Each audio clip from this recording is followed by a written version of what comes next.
வாங்கப்பா வாங்கப்பா, எங்க டீமாப்பா வந்துட்டாரு, எல்லாரும் வந்துட்டாங்க. சோறு கொண்டு வந்து கரெக்டா இந்த மாதிரி டயத்துக்கு சோறு ஓட்டுறாங்க. ஆமா, சோறு சொல்றவங்களுக்கு சோறு ஓட்டுற கொடுக்குறதுக்கு என்னைக்கு அப்ப சோறு உடம்பு அடைக்கேன் பெத்ததாய்க்கு. இந்த மாதிரி டயத்துக்கு சோறு இருக்கணும் நான் சொல்றது. டயத்துக்கு தான் இருக்கும்பா. ஒரு சில நேரம் நானும் வேலை பார்த்துட்டு தானே வரேன். உங்களை மாதிரி இப்படி கூடையை தூக்கிக்கிட்டு நீங்க போயிட்டு வரீங்க, நான் வண்டியை தள்ளிக்கிட்டு போயிட்டு வரேன். போயிட்டு வந்து அப்புறம் நான் வந்து கொஞ்ச நேரம் உனக்கு ரெண்டாவது எப்பயாவது ஒரு தடவை மயக்கமா வந்துடாதா?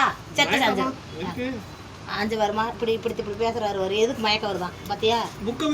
எண்ணெயிலே நின்று பாருங்க சிம்மாப்பா. உங்களுக்கு எப்படி வெயில் தாங்க முடியாம அடிக்குதோ அதே மாதிரி எண்ணெயில நிக்கிறது மூஞ்சி அப்படியே அது படுத்து சொல்லிட்டு அது வாட்டுக்கு ஊருக்கு ஓடிட்டாங்க சாப்பிடாம கொள்ளாம. அப்புறம் எதுக்கு எடுத்துட்டு வர சொல்றீங்க? இருக்குல்ல அதுதான் எடுத்து எங்க ஆத்தாக்கா சுண்டை வச்சு எடுத்து வச்சு வேலை விட்டு வந்துட்டு இருக்காரு. எல்லாரும் இப்பதான் கூடு சேர்ந்துருக்காங்க. கிளிய ஊரங்க அப்படியே ரெக்க கட்டி பறந்து போய் உருளைக்கிழங்கு ஏன் சாப்பிடலையா?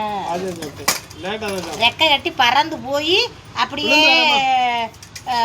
இறைய தேடிட்டு அவங்க கூண்டுக்கு வந்து அடைஞ்சிட்டோம். ஆளுக்கு ஒரு வேலைக்கு போயிட்டு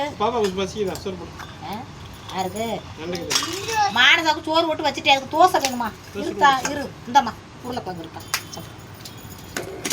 அதுக்கு தோசை வேணுமா? தோசையை சுட்டு கொடுக்குறேன்னு அவங்களுக்கு தோசை சுட்டு கொடுக்குறேன். எங்கள் ஆத்தாவுக்கு சோறு தான் பிடிக்கும், எனக்கு சோறு தான் பிடிக்கும். மானசா பூஜா இசான் சர்மாவுக்குலாம் தோசையை ஊற்றி தக்காளி சட்னி ஏதாச்சும் வைக்கிறேன். சரி நம்ம கட்ட மத்த லைக் பண்ணி எனக்கு கொஞ்சம் கொடுப்பா. என்னடோ வருது சில்லு தண்ணி எனக்கு கொஞ்சம் குடி. நான் கேட்கல தான் அவளுக்கு தாக எடுத்துறேன் கொடு. அதான் சரி குடி. நண்டு ட்ரெஸ் எடுத்தாச்சு.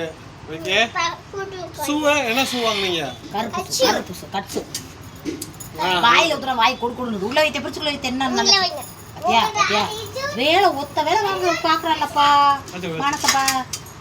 நம்ம தோசை சொல்றேன் மக்களே. லைக் போடுங்கத்தே. இப்படித்தான் இதான் முனிமாவோட குடும்பம் தான். இப்படித்தான் தினமும் போய்கிட்டு இருக்கு வாழ்க்கை. லைக் போடுங்க ஆத்தாக்கலாம். ஆத்தே கால் வலிக்குதே.